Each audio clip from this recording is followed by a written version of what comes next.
Hello everyone, कैसे हैं आप लोग। उम्मीद करता हूं कि आप लोग अच्छे होंगे और अच्छे से पढ़ाई भी कर रहे होंगे। तो मैं रवि रंजन कुमार स्वागत करता हूं आप सभी को आपके अपने official YouTube channel CBSE classes में। तो जैसा कि हमारा क्लास 10th का सीबीएसई का एग्ज़ाम स्टार्ट हो चुका है, जितने भी हमारे इस चैनल पे सीबीएसई क्लास 10th के जो भी बच्चे हैं उनके लिए मैं आप लोगों को बेस्ट ऑफ लक कहूँगा एग्ज़ाम के लिए। चूँकि आपका ये 3 एग्ज़ाम हो चुका है, उर्दू का एग्ज़ाम हो चुका है, आईटी का एग्ज़ाम हो चुका है और एक संस्कृत का एग्ज़ाम हो चुका है। अगर जिन किसी बच्चों ने उर्दू, आईटी और संस्कृत लिया होगा, उन्होंने ओमआर शीट को जो फिल करने की जो क्राइटेरिया है उसके बारे में कुछ ना कुछ जान रहे होंगे। लेकिन जिनका जो एसएसटी का जो एग्ज़ाम है 30 नवंबर से, उनको तो ये पहली बार होगा, पहली बार फेस करेंगे क्राइटेरिया कि कैसे हम ओमआर शीट को फिलअप करना है, क्या क्या उसमें क्राइटेरिया है फिलअप करने की, क्या क्या कैसे ओमआर शीट को हम भरेंगे कि वो आसानी से गलती ना हो। तो आज हम इस वीडियो में इन्हीं सब बातों पर चर्चा करेंगे। आज जो मेरा टॉपिक है वो कोई एकेडमिक रिलेटेड टॉपिक नहीं है। आज मैं आप लोगों को ओमआर शीट को कैसे फिल करना है उसके बारे में बतलाऊंगा। क्योंकि मैं देख रहा हूं कि ओमआर शीट को फिल करते समय बहुत से लोग बहुत सारी गलतियां करते हैं, जिनकी वजह से उनका जो राइट भी आंसर है ना, तो उसको गलत मान लिया जा रहा है। इतने सीबीएसई के एग्जाम के पैटर्न को लचीला बनाते हुए फिर भी जो स्टूडेंट्स है वो क्वेश्चंस को गलत कर रहे हैं। तो ये त्रुटियां ना हो एग्जाम में, ये गलतियां ना हो, इसके लिए मैं आप लोगों को ये वीडियो प्रोवाइड करवा रहा हूं ताकि आप ध्यान से इस वीडियो को देखें और ओमआर शीट को जो फिल करने की जो क्राइटेरिया है, किस तरह से ओमआर शीट को आप भरेंगे ताकि आप जो गलतियां कर रहे हैं एग्जाम में उनसे बच सके। मैं खुद मॉनिटरिंग कर रहा हूं एग्जाम को बहुत अच्छे ढंग से, उसका कॉपी में देख रहा हूं, तो मुझे पता चल रहा है बहुत सारे लोगों ने बहुत सारी गलतियां कर रही है ओमआर शीट को भरते समय, जिससे उनका जो राइट भी आंसर है ना तो वो गलत चला जा रहा है। अब वो क्या है, जानकारी का अभाव है या उन्होंने सही से उसको फॉलोअप नहीं किया, क्राइटेरिया फिल करने का वो भूल चुके हैं। आज हम लोग इसी टॉपिक पे बात करेंगे। तो चलिए फिर बिना देर के वीडियो को शुरुआत करते हैं। अगर आप मेरे चैनल पे पहली बार आए हैं तो चैनल को सब्सक्राइब करके बेल आइकन को हिट कर दीजिए ताकि जो भी मैं लेटेस्ट वीडियो अपलोड करूं उसका नोटिफिकेशन सबसे पहले आप तक पहुंचे। तो देखिए, ये है आपका ओएमआर शीट का फॉर्मेट।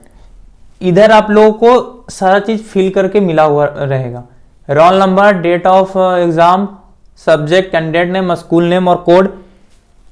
यहां उसका ओएमआर शीट का बार कोड है, वो आपका ओएमआर शीट नंबर है। इसमें आपका क्वेश्चंस पेपर कोड लिखना रहता है। जो भी क्वेश्चंस पेपर आता है, मान लो 03412 आया तो इसको 03412 यहां पे आपको कुछ नहीं करना है। यहां पे सिर्फ जो क्वेश्चन मिलेगा उस क्वेश्चन पेपर का कोड लिखना रहता है।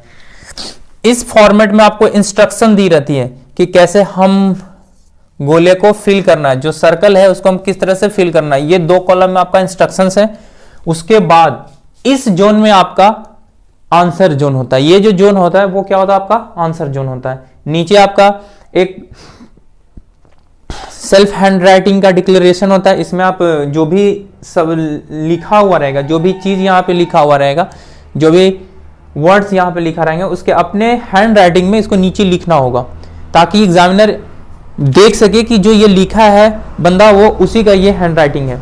उसके बाद नीचे आपका कुछ नहीं, नीचे आपका इवेल्युएटर सिग्नेचर, जो भी वहां पे गार्डिंग में रहेंगे वो, कैंडिडेट सिग्नेचर और एग्जामिनर सिग्नेचर, ये इस कॉलम में पूरा भरा पड़ा रहता है। अब हमको इधर से उतना ज्यादा मतलब नहीं, मेरा जो ये आंसर जोन एरिया है इससे लेना देना बहुत ज्यादा होता है, क्योंकि इसी आंसर जोन एरिया में बहुत लोग क्या कर रहे हैं, बहुत गलती कर रहे हैं। ये आंसर जोन एरिया में बहुत लोग गलती कर रहे हैं और इन्हीं गलतियों की वजह से एग्जामिनर को भी परेशानी हो रहा है कॉपी चेक करने में और स्टूडेंट्स को भी बहुत परेशानी हो रहा है उसको सही से इवेल्युएट कैसे कर सकते हैं इसमें। और स्टूडेंट्स को भी बहुत परेशानी हो रहा है ताकि वो क्वेश्चंस को सही करके जा रहे हैं लेकिन फिर भी गलत हो जा रहा है। फिर भी क्या हो जा रहा है, गलत हो जा रहा है। क्यों गलत हो जा रहा है, आज इसी के बारे में हम इस चर्चा करेंगे। पूरा हमारा जो सीबीएसई का जो ओएमआर शीट का जो पैटर्न आ रहा है उसको अच्छे ढंग से समझेंगे और तभी एग्जाम में जाएंगे। अच्छे ढंग से समझकर एग्जाम में जाए, वीडियो को 2 बार 3 बार देख के तब एग्जाम में जाइए, और एक भी गलती करने की कोशिश नहीं कीजिए, ताकि जिससे एग्जामिनर आपका जो भी इवेल्युएटर हो, जो को भी चेक कर रहे हो, वो आपका इरिटेट ना हो और कोई गलती ना करे। ठीक है, तो चलिए मैं इसको बताता हूं। चलिए मैं इसको बतलाता हूं। देखिए हो क्या रहा है, देखिए मैं एक ही एग्जांपल लेके इसको सब समझा दूंगा। जैसे टोटल क्वेश्चन मान ले 50 आ रहा है या 51 आ रहा है, कितना आ रहा है, 51 आ रहा है, 50 आ रहा है। मेन स्ट्रीम सब्जेक्ट का मैं बात कर रहा हूं, जो 40 नंबर का हो रहा है, 40 मार्क्स का हो रहा है। अब देखिए क्वेश्चंस आ रहे हैं कितने, 51। कितने क्वेश्चंस आ रहे हैं, 51। आपको आंसर कितना करना है, 40 का आंसर करना है। ये तो पहले से भी आपको पता होगा कि एग्जाम किस तरह से होने वाला है, एमसीक्यूज, क्योंकि 40 मार्क्स का ही एमसीक्यू एग्जाम होगा। लेकिन क्वेश्चंस कितने आ रहे हैं, 51 या 52 आ रहे हैं, 51 या 52 आ रहे हैं। Total number of question 51, 52। आपको आंसर कितने को देना है, 40 को देना है। ध्यान से सुन लीजिएगा, आंसर कितने को देना है, 40 को देना है। अब ये 40 को सिर्फ एनी 40 को नहीं देना है। जैसे मान लिया 1 से 50 तक क्वेश्चंस हो गए, 1 से 50 तक क्वेश्चंस हो गए। अब 1 से 50 तक क्वेश्चंस में हो गया, तो ऐसा नहीं कर रहा कि attempt any 40 questions, attempt any 40 questions, कोई भी 40 क्वेश्चंस अटेम्प्ट करना है, ऐसा इंस्ट्रक्शन नहीं है। इंस्ट्रक्शंस क्या आ रहा है कि जैसे आपको लेके 1 to 6 क्वेश्चंस है, 1 to 6 क्वेश्चंस है, 7 to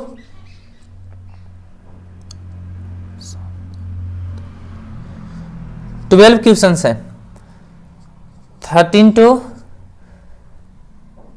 20 क्वेश्चंस है। इसमें टोटल नंबर ऑफ क्वेश्चंस कितना हो गया, 6, इसमें 5, इसमें 7, ये टोटल नंबर ऑफ क्वेश्चंस है। अब इसमें इंस्ट्रक्शंस क्या कर रहे हैं कि 1 to 6 total number of question 6, attempt 5 questions,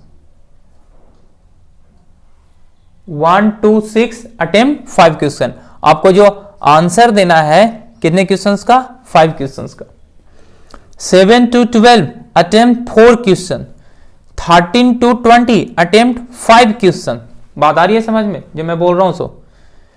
अब देखिए अगर एनी कोई 40 बोल देता कि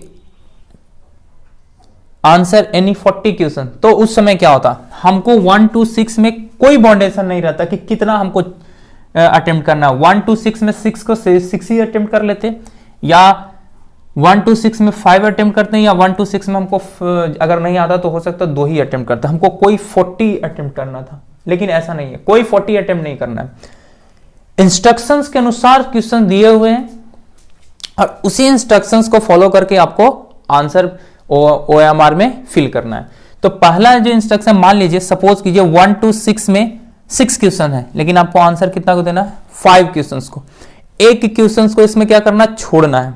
एक क्वेश्चंस को क्या करना है, छोड़ना है। तो अब देखिए यहां छोड़ने वाली बात आ रही है, तो 1 2 3 4 5 6, अब छोड़ने वाली बात आ रही है ना, तो देखिए यहां पे क्वेश्चंस को छोड़ने हैं तो क्या करना है। देखिए यहां पे कॉलम देखिए, नम क्वेश्चंस में देखिए 1 2 3 4 5 6 क्वेश्चंस है, A B C D answer zone है। एक इसमें स्टार जोन है और एक इसमें हैच जोन है, एक स्टार जोन है, एक हैच जोन है।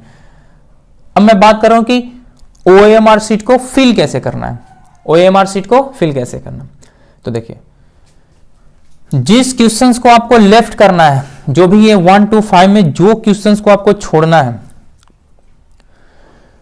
उस क्वेश्चंस में आपको स्टार वाले कॉलम, ये देखिए सॉरी स्टार नहीं, जिस क्वेश्चंस को आपको लेफ्ट करना है, जिस क्वेश्चंस को आपको छोड़ना है, उस क्वेश्चंस के लिए आपको हैच वाले कॉलम को रंग देना है। हैच वाले, मान लिया हमको क्वेश्चन 2 छोड़ना है, 2 छोड़ना है, हैच वाले को रंग दिए। बात आ रही है समझ में, हैच वाले को क्या कर दिए, रंग दिए। तो इससे एग्जामिनर क्या समझेगा कि आपका 2 जो क्वेश्चन है वो काउंट नहीं होगा, 2 क्वेश्चंस होगा वो काउंट नहीं। अब आपके 5 क्वेश्चंस कौन काउंट होंगे, 1 3 4 5 6, ये आपके 5 क्वेश्चन आंसर के लिए काउंट होंगे। और देखिए अगर आप इस कॉलम को फिल कर दिए कि हमको 2 क्वेश्चन छोड़ना है। और बाय द वे आपने क्या किया, इस आंसर जोन में कोई आंसर दे दिया कि बी मेरा करेक्ट आंसर है, आप इसको कंसीडर करके चलिए, तो ये क्वेश्चन कंसीडर नहीं होगा क्योंकि आपने पहले हैज वाले सेक्शन में इसको आप इनसर्कल कर दिए, हैज सेक्शंस को इनसर्कल कर दिए, इसीलिए आपको कंसीडर नहीं होगा। बात आ रही है समझ में? अब ये तो ये क्वेश्चन छोड़ने की 1 to 6 कैसे क्वेश्चन आ रहे हैं। अब रंगने की बात रही, कैसे हम फिल करेंगे इन सर्कल को, तो मैं इसको एक बार फिर से मिटाता हूं।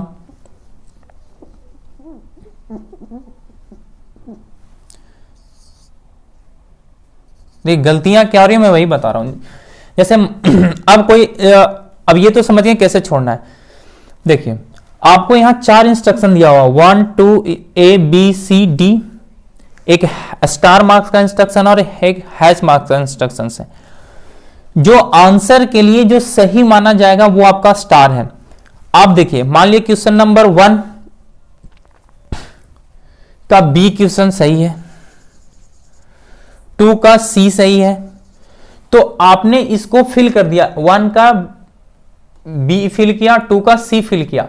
तो आपको यहां लिखना बहुत जरूरी है, स्टार में लिखना बहुत जरूरी है कि 1 का बी, 2 का सी, स्टार में लिखना बहुत जरूरी है क्योंकि स्टार का ही जो लिखा हुआ जो अल्फाबेटिकल नंबर रहेगा वही कंसीडर होगा एज ए करेक्ट।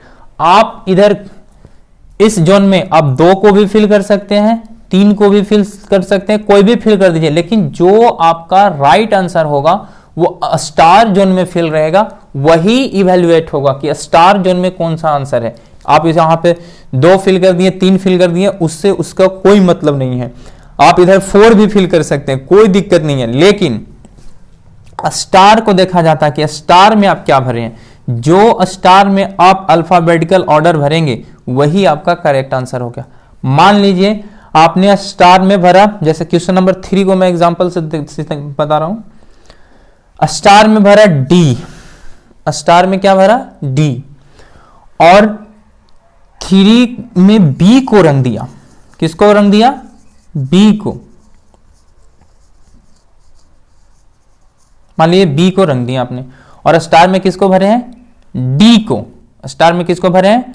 डी को, और आंसर आपका डी सही है, तो ये क्वेश्चन जो होगा ना ये सही कहलाएगा। ये जो क्वेश्चन जो होगा 3 वाला सही कहलाएगा, क्योंकि आप क्या फील रंगे हैं उससे मतलब नहीं है, आप स्टार में क्या लिखे हैं उससे मतलब है।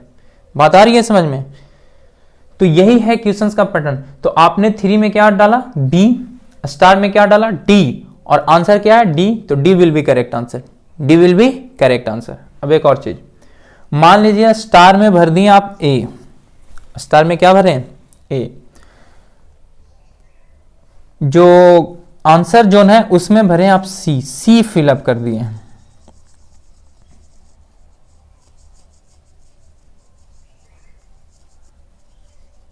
अब देखिए आप जो फिल किए हैं उससे तो मतलब है नहीं, आपने स्टार में क्या लिखा है उससे मतलब है।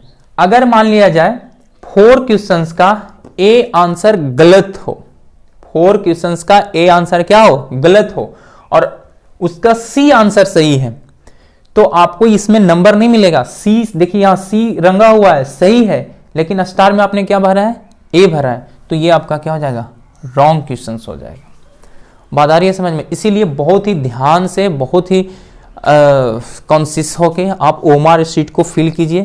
कोई जल्दीबाजी नहीं कीजिए, एग्जाम में बहुत समय रहता है, एग्जाम में आपका 90 मिनट्स का ऑब्जेक्टिव सॉल्व करना है, तो इसलिए आराम से आप क्वेश्चंस को पढ़िए, ध्यान से इंस्ट्रक्शन पढ़िए और तब इसको क्वेश्चंस को सॉल्व कीजिए।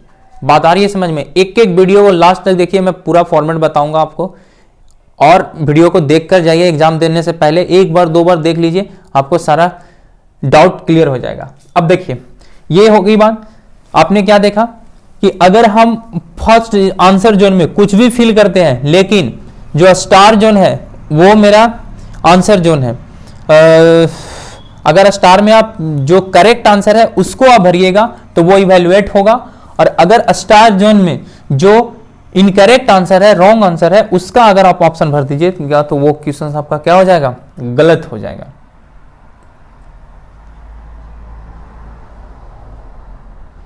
बात आ रही है समझ में? चलिए फिर से क्या है, अगर आप ये ABCD वाले 4 ऑप्शंस में आप कुछ भी भरते हैं लेकिन स्टार जोन में जो आपका आंसर है वही भरिएगा तो आपका सही माना जाएगा। अगर स्टार जोन में जो आंसर दिया हुआ है वो आप नहीं भरते हैं तो आपको गलत माना जाएगा। जैसे मान लीजिए 4 का आंसर C था लेकिन आपने क्या फिल कर दिया, ए फिल किया ना, ए फिल कर दिया, तो ये आपका आंसर गलत माना जाएगा, ये इसको आप कंसीडर नहीं कर सकते। बात आ रही है समझ में? चलिए, तो ये था OMR शीट का कुछ आपको एक्सप्लेनेशन। उम्मीद करता हूँ आप लोग समझ में आ रहा होगा। अब देखिए नेक्स्ट थोड़ा सा और, अभी एक काम और मैं करता हूँ। देखिए एक और हो रहा है, गलतियां बहुत गलती हो रहा है, एक और जो हो रहा है वो देखिए।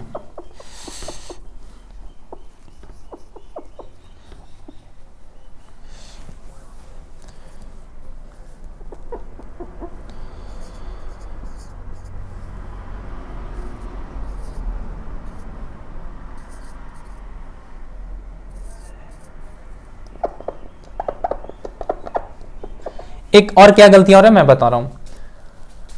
आपने क्या किया, आपको तो 1 to 6 में कितना 5 को ही आंसर देना है।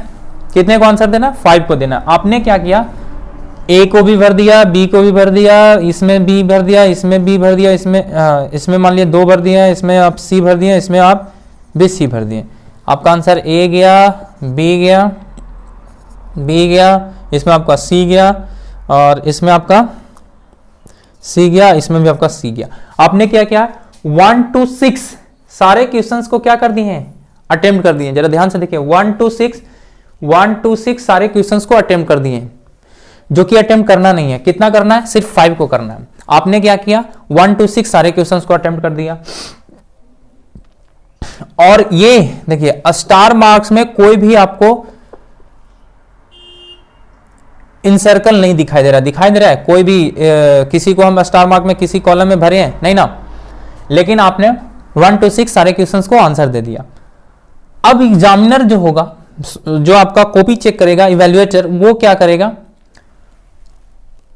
फर्स्ट 5 क्वेश्चंस को चेक करेगा। जो फर्स्ट 5 क्वेश्चन कौन आएगा, 1 2 3 4 5 6 को आपको छोड़ देगा। 6 को आपका क्या होगा, छोड़ देगा। 6 क्वेश्चन से उसको कोई मतलब नहीं है कि वो आपने गलत भरा है या सही भरा है। कोई मतलब नहीं है कि आपने गलत भरा है या सही भरा है।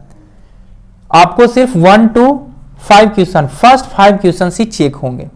चाहे इसमें आपको कोई भी क्वेश्चन चाहे गलत हो या सही हो, आपको फर्स्ट 5 ही क्वेश्चन, मान लीजिए आपने भरा और 3 क्वेश्चन आपका गलत है लेकिन 6 क्वेश्चन आपका सही है, फिर भी आपको 6 क्वेश्चंस को वो कंसीडर नहीं करेगा।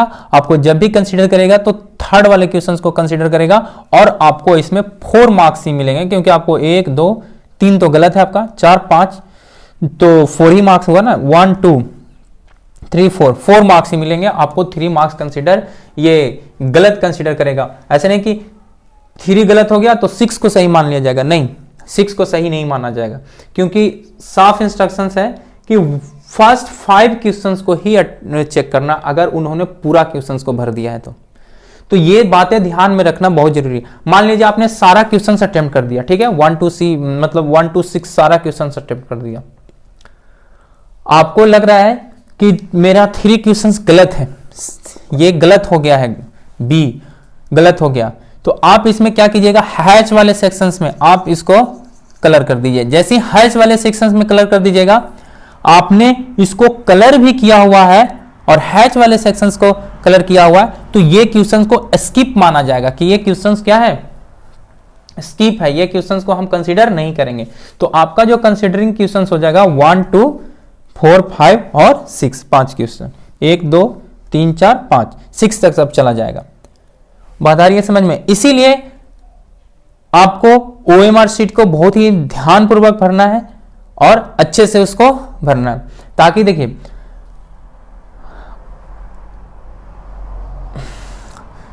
ताकि आपका कोई भी कहीं पे गलती ना हो। अब एक और है इसमें त्रुटि, क्या लोग कर रहे हैं मैं बता रहा हूं। जैसे मान लीजिए 1 to 6 क्वेश्चंस हैं, टोटल क्वेश्चंस कितना अटेम्प्ट करना है, 40 अटेम्प्ट करना है और 1 to 6 क्वेश्चन है, तो 1 to 6 में आपको तो 5 ही का आंसर देना है। बहुत लोग क्या कर रहे हैं कि 1 to 6 में मान लीजिए उनको 2 क्वेश्चन का आंसर नहीं आ रहा, 2 क्वेश्चन का आंसर नहीं आ रहा, तो वो क्या सोच रहे हैं कि मैं इसमें 2 को छोड़ के चल जा रहा हूं। मान लीजिए आपको 1 2 का क्वेश्चन 2 और 3 नहीं आ रहा, तो उसने क्या किया 2 और 3 को इधर कलर कर दिए और यहां तो एक ही क्वेश्चन छोड़ना था लेकिन यहां 2 छोड़ दिए। अब वो क्या कर रहे हैं, अगले सेक्शन में जहां पे 2 क्वेश्चन छोड़ना है वहां 1 क्वेश्चन छोड़ के 1 का आंसर दे रहे हैं, ताकि जो उधर से हम एक छोड़ के आए हैं उसका वो आके मैनेज कर ले। तो ऐसा बिल्कुल भी नहीं है, आप ऐसा बिल्कुल भी मत सोचिए कि जो आप क्वेश्चन छोड़ के गए हैं इधर से फर्स्ट सेक्शन से, आपको सेकंड सेक्शन में वो नंबर दिला देगा। वो आपको नंबर नहीं दिलाएगा, वो आपको नंबर लेकर चला जाएगा। इसीलिए कोशिश कीजिए सेक्शंस बाय सेक्शंस आपको आंसर देना है। सबसे पहले आप एग्जाम में जाइए तो जो भी आपको आंसर बुक ओएमआर शीट मिल रहा है उसको ध्यान से पढ़िए, फिर आपका जो क्वेश्चंस पेपर मिल रहा है उसको ध्यान से पढ़िए। 15 मिनट आपको एक्स्ट्रा दिया जा रहा है क्वेश्चंस पढ़ने के लिए। तो ये सारी गलतियों को आप मत दोहराइए ताकि उससे आपका नंबर कट जाए।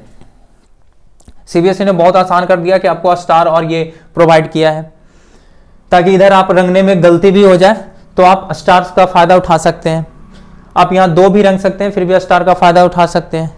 तो ये तो अपॉर्चुनिटी है ना आप लोगों के पास, लेकिन कॉम्पिटिटिव एग्जाम में ऐसा अपॉर्चुनिटी नहीं रहता है कि आपने इधर फिल किया गलत है तो स्टार और हैच कॉलम का इस्तेमाल कीजिए, बिल्कुल भी नहीं है। तो ये जो आप लोगों को सहूलियत दिया जा रहा है इसको आप ढंग से फायदा उठाइए। नॉलेज के लेक ऑफ नॉलेज के कारण बहुत सारी गलतियां हो रही हैं, तो इस गलतियों को सुधारिए। तो ये था ओएमआर शीट का है डिस्क्रिप्शन, कैसे ओएमआर शीट को फिल करना है, कैसे आंसर देना है, कैसे सारा क्वेश्चन अटेम्प्ट करना है।